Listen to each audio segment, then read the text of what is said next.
ஓம் சரணாகத தீனார்த்த பரித்ராண பராயணே சர்வஸ்யார்த்திகரை தேவி நாராயணி நமஸ்துதே. வணக்கம் நேயர்களே, இது மகாலட்சுமி ஜோதிடம் வழங்கும் காலச்சக்கரம். உங்கள் அன்பு ஜோதிடர் ஸ்ரீராம்ஜி பேசுகிறேன். அனைவரும் நலமுடன் இருக்கிறீர்களா? நன்றாகத்தான் இருப்பீர்கள், நன்றாக இருக்க வேண்டும். இன்றைய காணொளியில் நாம் காண இருப்பது உங்களை செல்வந்தர் ஆக்கும் தசை எது? இதுதான் தலைப்பு. பொருள் ஆதாரம் இது ரொம்ப ரொம்ப முக்கியம்.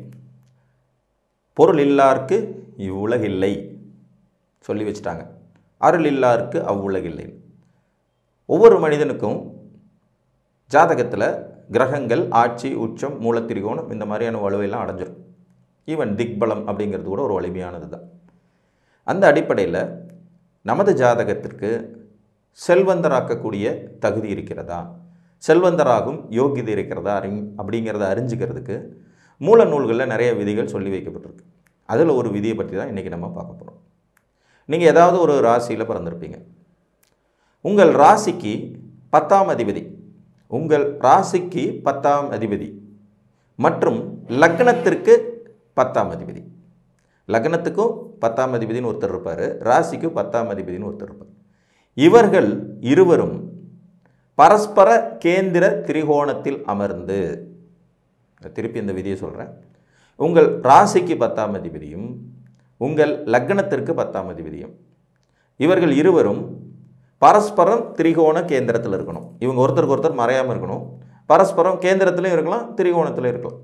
இப்படி அமர்ந்து இதில் யாரேனும் ஒருவர் ஆட்சி, உச்சம், மூலத்திரிகோணம், கேந்திரம், அதாவது ஆட்சி, உச்சம், மூலத்திரிகோணம், திக்பலம், இந்த நாளில் ஏதாவது ஒரு வலிமை அடைந்து ராசிக்கு 10ஆம் அதிபதியும் லக்னத்திற்கு 10ஆம் அதிபதியும் ஆட்சி, உச்ச, மூலத்திரிகோண, திக்பலம் இந்த 4 வலிமையில் ஏதாவது ஒன்றை அடைந்து அதில் அந்த ஆட்சி, உச்ச, மூலத்திரிகோணம் அடைந்தவர் உங்களின் பருவ வயதில் திசை நடத்த வந்தால் நீங்கள் கோடீஸ்வரர் தான்.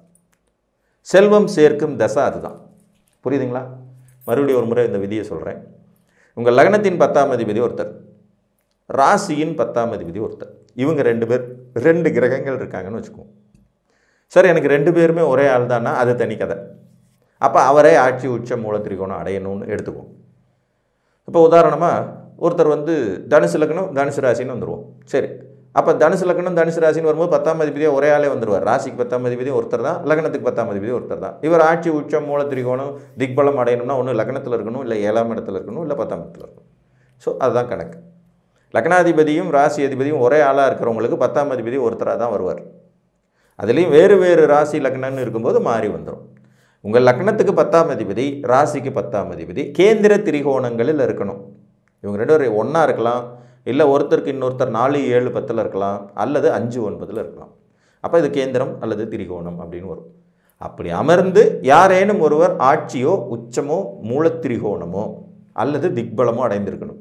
அப்படி அடைஞ்சிருந்து அவரோட தசை உங்களுக்கு ஒரு 25 வயசுலேருந்து 55 வயசுக்கு உட்பட்ட பீரியட், அந்த 30 வருஷத்துக்குள்ளே நடப்புக்கு வந்தால் நீங்கள் நிச்சயம் செல்வம் சேர்க்கும் மனிதர் தான். பெரும் பணம் சேர்ப்பீங்க. அந்த திசையில், பர்டிகுலராக அந்த திசையில் தொழில் முறையிலையோ வேலை முறையிலையோ வருமானம் மல்டிபிள் ஆகும். பெரிய லெவலில் முன்னுக்கு வருவதற்கான வாய்ப்புகள் உண்டாகும். புரிஞ்சுதுங்களா? சரி, இதுக்கு ஒரு உதாரணம் பார்த்துடலாம். நமக்கு எப்பயுமே உதாரணம் சொல்லிட்டோம்னா ஈஸியாக புரியும். ஒரு கடக லக்ன ஜாதகம், கடக லக்ன ஜாதகம் கன்னி ராசின்னு வச்சுக்கோம். லக்னம் கடகம், ராசி கன்னி. இப்போ லக்னத்துக்கு 10ஆம் அதிபதி செவ்வாய், ராசிக்கு 10ஆம் அதிபதி யார்? புதன். இந்த புதனும் செவ்வாயும் பரஸ்பரம் கேந்திர திரிகோணத்தில் இருக்கணும். இப்போ இந்த ஜாதகருக்கு கடக லக்னம், கன்னி ராசி, புதனும் செவ்வாயும் கேந்திர திரிகோணத்தில் இருக்கக்கூடிய அமைப்பு அப்படிங்கும்போது பார்த்திங்கன்னா, இப்போ செவ்வாய் விருச்சிகத்தில் ஆட்சி, செவ்வாய் விருச்சிகத்தில் ஆட்சி. இவருக்கு புதன் ஒன்று விருச்சிகத்திலே இருக்கணும், அல்லது கும்பத்தில் இருக்கணும், அல்லது ரிஷபத்தில் இருக்கணும், இல்லைன்னா சிம்மத்தில் இருக்கணும். இப்போ இந்த 4 வீடுகளில் ஒரு வீடுகளில் இருந்தாருன்னா லக்னத்துக்கு 10ஆம் அதிபதியும் ராசிக்கு 10ஆம் அதிபதியும் கேந்திர திரிகோணத்தில் வந்துடுறாங்கன்னு எடுத்துக்கலாம். திரிகோணம்ங்கிறது வரும்போது விருச்சிகத்தில் இருக்கிற செவ்வாய்க்கு மீனத்தில் புதன் இருந்தாலும் கடகத்தில் புதன் இருந்தாலும் அந்த அமைப்பு வந்துடும். ஒன்று கேந்திரஸ்தானம், இன்னொன்று திரிகோணஸ்தானம். சரிங்களா?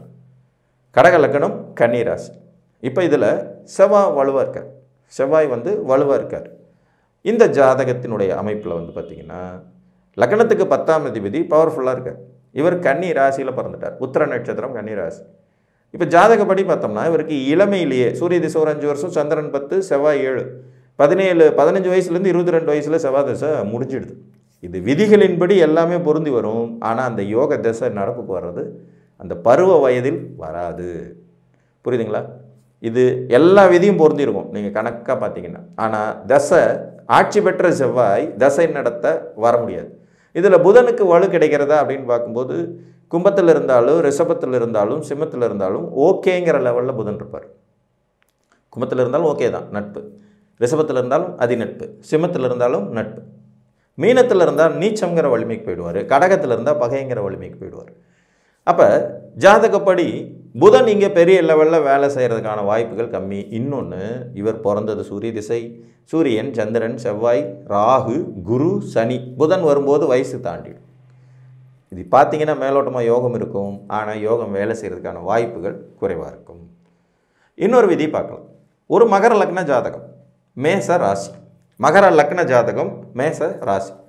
இவருக்கு லக்னத்துக்கு 10ஆம் அதிபதி சுக்கிரன், ராசிக்கு 10ஆம் அதிபதி சனி. இந்த ஜாதகத்திற்கு சனியும் சுக்கிரனும் 10ஆம் வீட்டிலேயே இணைந்து சனி உச்சமாகவும் சுக்கிரன் ஆட்சி மூலத்திரிகோண வலுவோடு இருக்காங்க. மகர லக்னம், மேசராசி. லக்னத்துக்கு 10ஆம் அதிபதி சுக்கிரன் அங்கே ஆட்சி 10லேயே. ராசிக்கு 10ஆம் அதிபதி சனி உச்சம், மேலும் லக்னாதிபதி உச்சம். இவர் வந்து பிறந்தது மேச ராசியில். மேச ராசியில் அஸ்வினி நட்சத்திரத்தில் பிறந்தார். இவருக்கு சுக்கிர திசை இளமையிலே முடிஞ்சிடுது. கேது மகா திசையில் பிறந்தவர். சுக்கிர திசை இளமையிலே முடிஞ்சது. சுக்கிர திசையிலையும் ஃபேமிலி நல்ல ஒரு வளர்ச்சி, முன்னேற்றம் எல்லாமே இருந்தது. ஜாதகர் தனிப்பட்ட முறையில் செல்வம் சேர்த்தாரா அப்படிங்கிறது தனி கதை. ஆனால் செல்வாக்கு மிகுந்த குடும்பத்தில் பிறந்துடுறாரு. சுக்கிர திசை முடிஞ்ச பிறகு சூரியன், சந்திரன், செவ்வாய், ராகு இந்த வரிசையில் போய் குருமகா திசை முடியும் போது பார்த்திங்கன்னா இப்போ சுக்கிர திசை 25 வருஷம், சூரிய திசை 31, சந்திரனில் 10 பார்த்திங்கன்னா 41, செவ்வாயில் 7 48, ராகு வரும்போதே 60 வயசு கடந்துடுறாரு. அப்போ கிரகங்களின் வலிமை இங்கே ஜாதகத்தில் இருந்தாலும் அந்த யோகத்தை பெறுவதற்கு அந்த வயது ரொம்ப முக்கியம். நிச்சயமான செல்வம் வரும் அப்படிங்கும்போது அதில் விதிகள் கொஞ்சம் கடுமையானதாகத்தான் இருக்குங்கிறதுக்காகத்தான் இந்த 2 உதாரணமும் சொன்னேன். இந்த 2 உதாரணத்துலையுமே கிரகங்கள் வலிமையாக இருந்தும் கூட அந்த தசைகள் இவர்களுக்கு அந்த பருவத்தில் வராது. ஸோ பர்டிகுலராக அந்த பருவத்தில் வரணும். ஆனால் ஜாதகர் செல்வாக்கு மிக்கவர், லக்னாதிபதி வலுவாக இருக்கார், 10 கூடையவர் வலுவாக இருக்காருங்கிற அடிப்படையிலையும், சந்திரனுடைய கேந்திரத்தில் இந்த 2 கிரகங்களும் வலுப்பெற்றிருக்குங்கிற அடிப்படையிலையும் ஜாதகர் வலிமையானவர் தான். ஆனால் இவர் செல்வம் சேர்க்கும் திசையாக இது நடந்ததானா? இல்லை. குடும்பம் செல்வம் சேர்க்கிறது. அதன் மூலம் ஜாதகர் வலிமையானவராக மாறுகிறார். லக்னாதிபதியின் வலுவை பொறுத்து சிறப்பையும் பெறுகிறான்னு எடுத்துக்கலாம். இன்னொரு உதாரணம் பார்க்கலாம். ஒரு ரிஷப லக்ன ஜாதகம், ரிஷப லக்னம், மிதுன ராசி. ரிஷப லக்னம், மிதுன ராசி. இவர் பிறந்தது வந்து திருவாதிரை நட்சத்திரத்தில். லக்னத்துக்கு 10ஆம் அதிபதி சனி, ராசிக்கு 10ஆம் அதிபதி குரு. லக்னத்துக்கு 10ஆம் அதிபதி சனி, ராசிக்கு 10ஆம் அதிபதி குரு. இவர் வந்து ராகு மகா திசையில் பிறந்தவர். ராகு மகா திசையில் பிறந்திருக்காரு. ராகு திசை கிட்டத்தட்ட 17 வருடங்கள் பேலன்ஸ் இருக்க பிறந்த ஜாதகம். இவங்களுக்கு குருவும் சனியும் 10ஆம் வீட்டிலேயே, குருவும் சனியும் 10ஆம் வீட்டிலேயே வலுவாக இருக்காங்க. அதாவது ரிஷப லக்னத்துக்கு 10ஆம் இடத்துல குரு சனி இணைவு. இவர் மிதுன ராசி. லக்னத்துக்கு 10ஆம் அதிபதி, ராசிக்கு 10ஆம் அதிபதி இணைந்து இருக்கிறாங்க. அது லக்ன கேந்திரமாகவும் இருக்குது, ராசிக்கு திரிகோணமாகவும் இருக்குது. குருவும் சனியும் இணைஞ்ச நிலையில் இருக்காங்க. இவர் பிறந்தது ராகு மகா திசையில். ராகு திசையில் பள்ளி படிப்பை முடிக்கிறாரு. குரு மகா திசையில் உயர்கல்வி பெறுறாரு. நல்ல ஒரு வேலை கிடைக்குது. சனி மகா திசை வரும்போது பிஸ்னஸ் ஆரம்பிச்சு கிட்டத்தட்ட பார்த்தீங்கன்னா இன்றைக்கி தேதிக்கு அவருக்கு ஒரு 250 பேருக்கு சம்பளம் கொடுக்குற முதலாளி. வருஷ டர்ன் ஓவர் 20 கோடி 30 கோடிக்கு மேலே டர்ன் ஓவர் பண்ணக்கூடியவர். கோடிக்கணக்கில் சம்பாதிக்கிறார். இன்னும் சனி மகா திசை முடியறதுக்குள்ள நல்ல பெரிய உயரத்துக்கு செல்வாக்கு மிகுந்த மனிதராக வருவார். இதில் இன்னொரு சூட்சமும், சனிக்கு அடுத்து வரக்கூடிய புதனும் இவருக்கு நல்லவர், ராசி அதிபதி. அதுலேயும் தொடர்ந்து வளர்ச்சி முன்னேற்றங்கள் இருக்கக்கூடியது. இப்போ நான் சொன்ன விதி உங்களுக்கு புரியுதுங்களா? முதல்ல சொன்ன 2 ஜாதகத்துக்கும் அந்த தசைகள் சரியான பருவத்தில் வராது. கடைசியாக சொன்ன ஜாதகத்துக்கு பாருங்கள், அந்த தசை சரியான பருவத்தில் வர்றதன் மூலமாக ஒரு ஜாதகர் எப்படி வெற்றி அடைகிறாங்கிறத குறிக்கிறது. ராகு திசை 17 வருஷம், குரு திசை 16 வருஷம். அப்போ ஆட்டோமேட்டிக்காக 33 வயதில் அவருக்கு வந்து சனி மகா திசை ஆரம்பிக்குது. லக்னத்திற்கு 10ஆம் அதிபதியும் ராசிக்கு 10ஆம் அதிபதியும் இணைந்த நிலையில், இதில் ராசிப்படி அது தர்மகர்மாதிபதி யோகமாகவும் மாறும். தர்ம கர்மாதிபதி யோகத்தை கொடுக்கக்கூடிய கிரகங்களில் சனி ஆட்சி பெற்று தனது தசையை நடத்த வரும்போது ஆட்டோமேட்டிக்காக ஜாதகர் வந்து பிஸ்னஸில் இறங்குறாரு, சக்ஸஸ் பண்ணுறாரு, வெற்றிகரமான மனிதராக மாறும். இந்த அமைப்பு உங்கள் ஜாதகத்திலும் இருக்கிறதான்னு பாருங்கள். திரும்ப இந்த ஒரு விதியை ஒரு தடவை சொல்லிடுறேன். உங்கள் லக்னத்திற்கு 10ஆம் அதிபதி, ராசிக்கு 10ஆம் அதிபதி, இவங்க 2 பேரும் பரஸ்பர கேந்திர திரிகோணத்தில் இருக்கணும். பரஸ்பர கேந்திர திரிகோணம் இருந்து இருவரில் ஒருவர் ஆட்சி அல்லது உச்சம் அல்லது மூல திரிகோணம் அல்லது திக்பலம், இந்த 4 பலனில் ஏதாவது ஒன்று அடைந்து அந்த கிரகத்தின் தசையானது உங்களுக்கு ஒரு 25 வயசுலேருந்து 55 வயதிற்குள்ளாக நடப்புக்கு வந்தால் நீங்கள் செல்வம் சேர்க்கும் தசையாக அந்த தசை நிச்சயமாக இருக்கும் என்று கூறி மீண்டும் ஒரு காணொளியில் உங்களை வந்து சந்திக்கும் வரை உங்களிடமிருந்து அன்புடன் விடைபெற்றுக் கொள்வது உங்கள் அன்பு ஜோதிடர் ஸ்ரீராம்ஜி. நன்றி, வணக்கம்.